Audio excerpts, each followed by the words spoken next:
Hoy, miércoles de la segunda semana de Pascua, el texto que la Iglesia nos propone meditar es el de Juan 3, 16 al 21. Se los leo.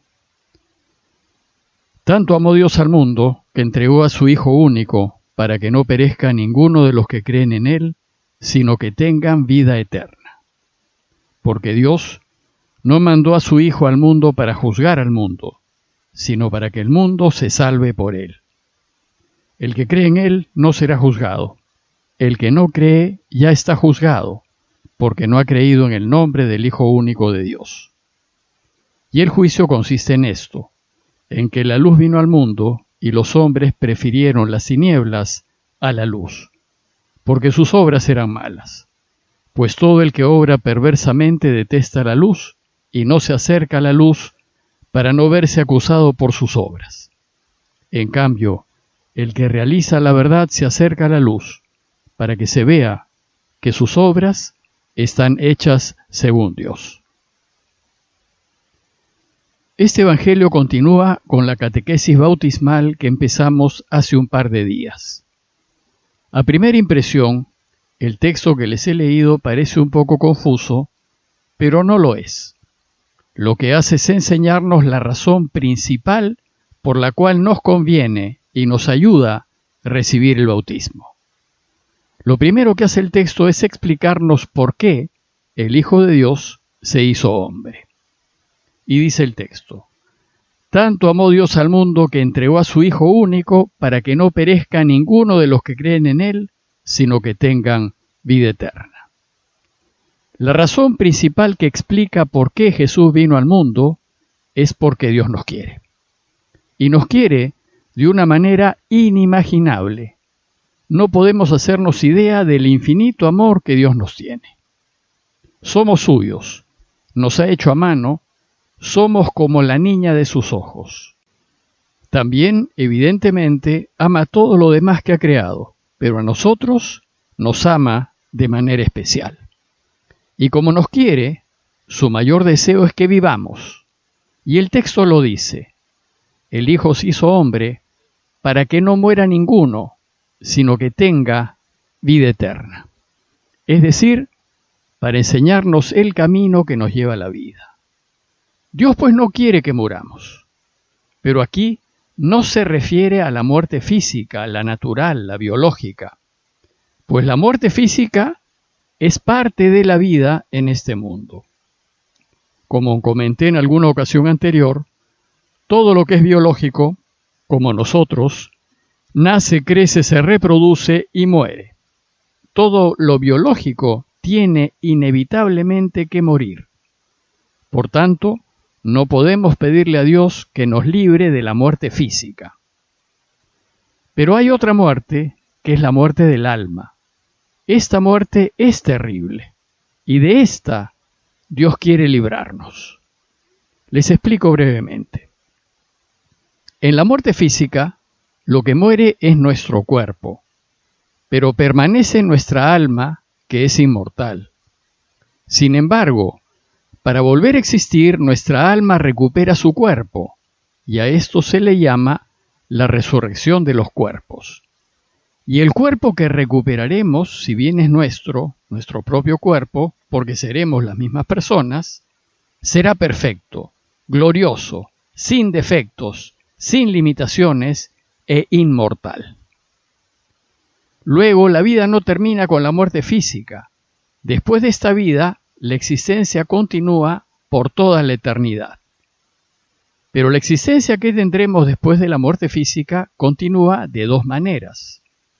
O viviremos para siempre con Dios, y esto significa cielo, felicidad eterna, y es en realidad la verdadera vida, o viviremos para siempre, pero sin Dios, y esto significa infierno, desgracia eterna, y esta en realidad es la verdadera muerte.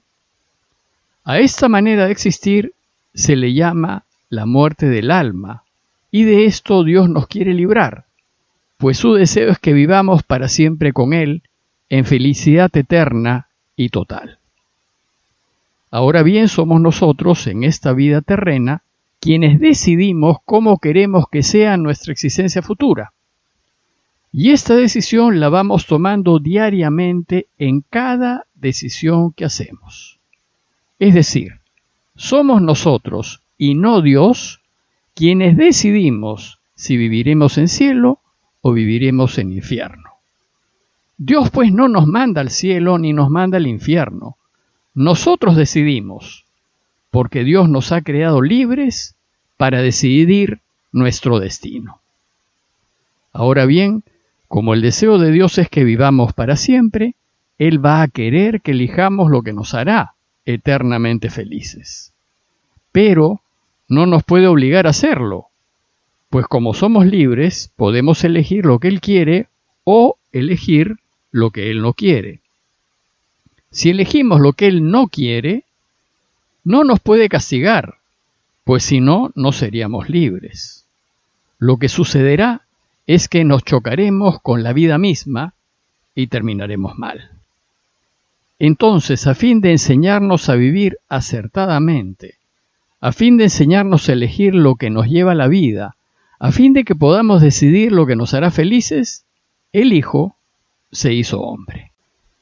El Hijo vino a enseñarnos que si queremos vivir para siempre, debemos siempre elegir la verdad, nunca mentir.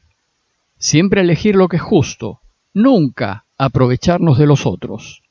Siempre elegir lo que da vida, procurando que los demás vivan con dignidad. Es decir, siempre elegir hacer el bien, ayudar, servir. Él vino a enseñarnos que hay que vivir siempre a la luz de Dios, eligiendo lo correcto, eligiéndolo incluso aunque perdamos. El problema es que vivir como lo propone Jesús no solo es difícil, sino que hace que el mundo nos quiere eliminar, porque nos volvemos un estorbo para la deshonestidad y la corrupción. Por ejemplo, si queremos ser siempre honestos, los que son del mundo nos marginarán, nos echarán del trabajo y no tendremos lo que otros tienen. Pero lo peor es que nos pueden incluso matar físicamente. Por eso dice el texto de hoy, la luz vino al mundo, pero los hombres prefirieron las tinieblas a la luz porque sus obras eran malas. Pues todo el que obra mal detesta la luz y no se acerca a la luz para no verse acusado por sus obras. En cambio, el que obra el bien conforme a la verdad se acerca a la luz para que se vea que sus obras están hechas según Dios. Entonces, para que aprendamos este camino, Jesús mismo lo vivió hasta el extremo. Él vivió como quiere que vivamos, pero el resultado fue que lo mataron. Pero ¿cómo nos tendrá que querer Dios que para que aprendamos este camino, estuvo dispuesto a entregar a su único Hijo? Es decir, a dejar que su único Hijo muera para que vivamos. Estuvo dispuesto a perder a su Hijo solo para que aprendamos cómo tenemos que vivir para alcanzar la vida. Por supuesto que Dios también quiere a su único Hijo y lo quiere infinitamente. Pero ¿cómo nos tendrá que querer? Que en lugar de salvar a su Hijo de la muerte, pues si lo hacía nosotros no íbamos a descubrir el camino que nos lleva a la vida verdadera, prefirió que aprendamos el camino de la vida. Pero esta decisión del Padre, desgraciadamente, significó la muerte de su Hijo. ¿Y Dios no pudo impedirlo? ¿Acaso no pudo hacer nada para que su Hijo no muera? Lo que Dios no puede hacer es impedir que yo use mal mi libertad. No puede impedir que yo haga daño y que peque. De lo contrario, no sería libre. Más bien, lo que Él hace es ayudar a nuestras víctimas. Por eso dice el Evangelio, Dios no mandó a su Hijo al mundo para juzgar al mundo, para impedirnos el uso de nuestra libertad, sino para que el mundo se salve por medio de Él. La razón de la venida del Hijo es que alcancemos la vida. Por tanto, el Hijo se hizo hombre para enseñarnos a vivir según los deseos de Dios.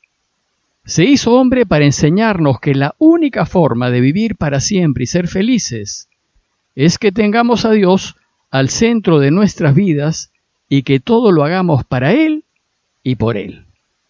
Y todo aquel que quiere vivir de esta manera, entonces pide el bautismo. Uno entra en la iglesia por medio del bautismo para aprender a vivir este camino y para caminarlo con otros que también se esfuerzan por caminarlo. El texto de hoy también nos dice: el que cree en él no será juzgado, el que no cree ya está juzgado porque no ha creído en el nombre del Hijo único de Dios. Aquí creer no solo significa estar convencidos de Jesús y de la manera de vivir que nos enseña y que nos lleva a vivir para siempre. También significa que estamos dispuestos a vivir de esa manera. Pues solo si aprendemos su camino y lo vivimos, solo si lo ponemos en práctica, viviremos para siempre. Por eso dice el texto que el que no ha creído en el Hijo de Dios ya está juzgado, pero lo está porque él mismo decide vivir según los valores del mundo, que no solo le impiden vivir para siempre, sino que acá mismo lo hacen infeliz. Y así, él mismo se condena, porque no ha querido vivir la vida a la luz de lo correcto, porque no ha apostado por su camino. En conclusión, los invito a recordar que una vida infeliz no es una decisión de Dios, es una decisión nuestra. Somos nosotros los que elegimos vivir una vida desgraciada cada vez que elegimos la corrupción, la mentira, la infidelidad, la injusticia. Cada vez que elegimos no servir, no ayudar, no ser solidarios. Cada vez que elegimos no querer preocuparnos de los demás. Si nosotros no vivimos la vida como nos enseña Jesús, entonces no podemos esperar ser felices aquí y ahora, y no podemos esperar la felicidad y la vida eterna. Pero sobre todo, no podemos echarle la culpa a Dios de nuestras desgracias. Pidámosle al Señor su ayuda para vivir nuestro bautismo con radicalidad, esforzándonos por vivir de la manera como Él nos enseña. Parroquia de Fátima, Miraflores, Lima.